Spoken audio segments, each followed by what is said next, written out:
Hindi lamang po sa amin, maging sa inyo mga kapulisan na sobra-sobrang mahal ng dating Pangulong Rodrigo Roa Duterte. Kayo po na kanyang pinagmalasakitan,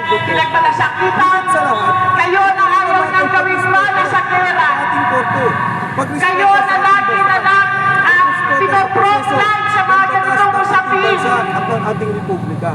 Kaya po kayo ang mahal ng dating Pangulong Rodrigo Roa Duterte. Sa ngayon Po, sa ating mahal na Supreme Court, kami po ay nagpapasalamat. Nagpapasalamat po kami sa inyong pagbasura sa impeachment canon o sa impeachment complaint ng mga nasa Kongreso. Itong mga nasa Kongreso na lagi na lang sinasabi na ang sigaw ng taong bayan, ikulong daw ang Tatay Digong. Nagkakamali po kayo. At ito po ang taong bayan. Kami po na po sa mga marami. Kami po na po simpleng mamamayan. Kami po ang taong bayan. Kami po ang inyong pakinggan. Hindi po ang taong bayan ay nakakulong sa Kongreso. Hindi po ang taong bayan ay nakakulong sa Senado. Ang taong bayan ay nakakulahan. Sila po lahat ng taong bayan. Sila po ang inyong pakinggan. Ang mga isulamin ay katarungan. Ang katarungan para sa aming Tatay Digong. Tatay Digong na tayo pinahan. Pinag-ipuran ng tapat. Ngayon po, laganap ang mga krimen. Ultimo 13 anos iginagap sa puno. Ngayon, nagalit din ang mga krimen, lalo na sa aming lalawigan. Ang aming lalawigan na lagi na pinamahan. Dahil sa mga flood control na yan, dahil yung pala ang mga kaplipan ang namuot sa aming lalawigan. Kung kaya tayo ay Nakakalungkot pong isipin na pera ng mamamayang Pilipino ang kanilang ginagamit para sa kanilang pagsusugal. Pera na sa bayan ng Pilipino ang ginagamit nila para sa kanilang mga kalokohan. At ang dating pinulungan nila ay ang mga gobyerno. Salamat Lord sa mga oras na ito.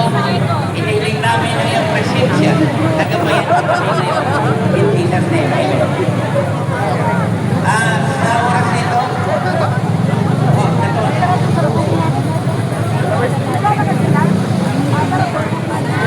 tayo po ay ipananalangin kasama sa puso natin ang ating panalangin. Bismillahirrahmanirrahim. Alhamdulillahi Rabbil Alamin. Ar-Rahmanirrahim. Malik yawmiddin. Iyyaka na'budu wa iyyaka nasta'in. Ihdinas siratal mustaqim. Siratal ladzina an'amta 'alaihim ghairil maghdubi 'alaihim waladdallin. Sa ngalan ng Allah Mahabagin at Maawain, alhamdulillah ang lahat ng papuri ay sa Allah ang Panginoon ng lahat ng mga nilika, ang Mahabagin at Maawain, ang Malik, makapangyarihan at kataas-taasang narin sa araw ng pagbabayad ng gantimpala at karusa.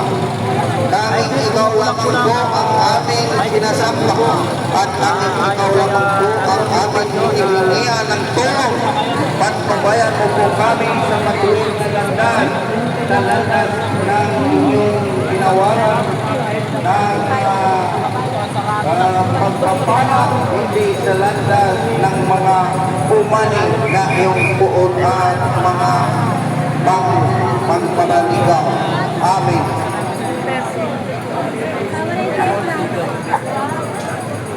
ngayon mga minamahal, iniling ko ang inyong mga presensya na magkakaroon tayo ng national anthem.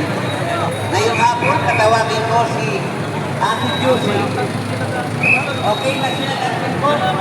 Mga kasama, tabi-tabi po tayo para hindi po nakaharang sa mga sasakyan. Tabi-tabi lang po tayo, atin pong i-marshal ang ating ranks.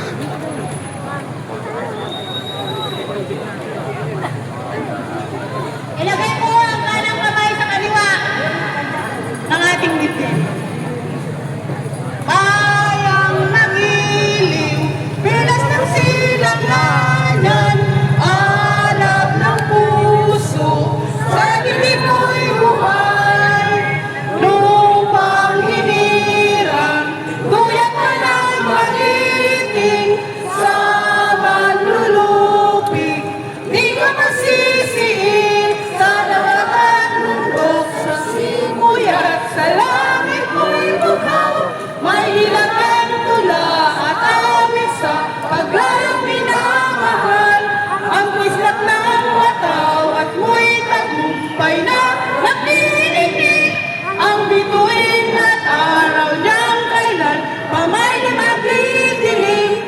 Lupa ng araw ng walhagit pagsinta, buhay ay lagi sa piling mo.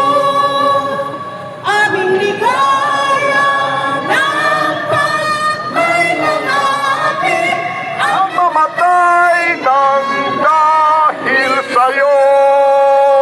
mabuhay ang paito!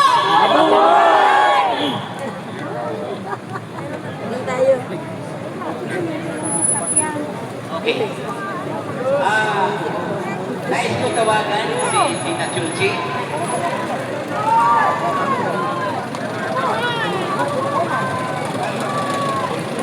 Okay. Okay. Ngayong hapon, mga minamahal, nandito tayo para mag-celebrate sa isang taon ng ating mahal na Tatay Digong at kung bakit po siya Nakalimutan ang kwento eh. Ha? Yung kwento ko, alam ko yung mga nagiging general. Wala naman, general na mahila, di ba? Si Secretary Ibo, ha? Secretary Ibo Tudoro. Number 1 sa PAR. Pero bubo naman. Hindi niya alam ang batas. Hindi niya alam ang mandato. Pati si Secretary Memoria, hindi niya alam ang mandato. Hindi niya alam ang mandato. Because of balita-balita, nagiging bobo sila. Bobo! Kayo! Dahil sa balita, maraming salamat. Mabuhay ang Pilipino. Mabuhay, mamatay ang mga kurapon. Mabuhay ang Pilipino! Mabuhay Duterte! Mabuhay, mamatay ang mga kurakot. Simbak ko. Launa. dapat lang. Okay, bago tayo magtapos, mga minamahal, nais kong tawagin yung mga malalayo. Nandoon lang sa lugar na dito kayo. At nais kong tawagin ang ating namumuna ka. Sila yun, kanya na lang yun. Wala na kami doon. Share na lang ako.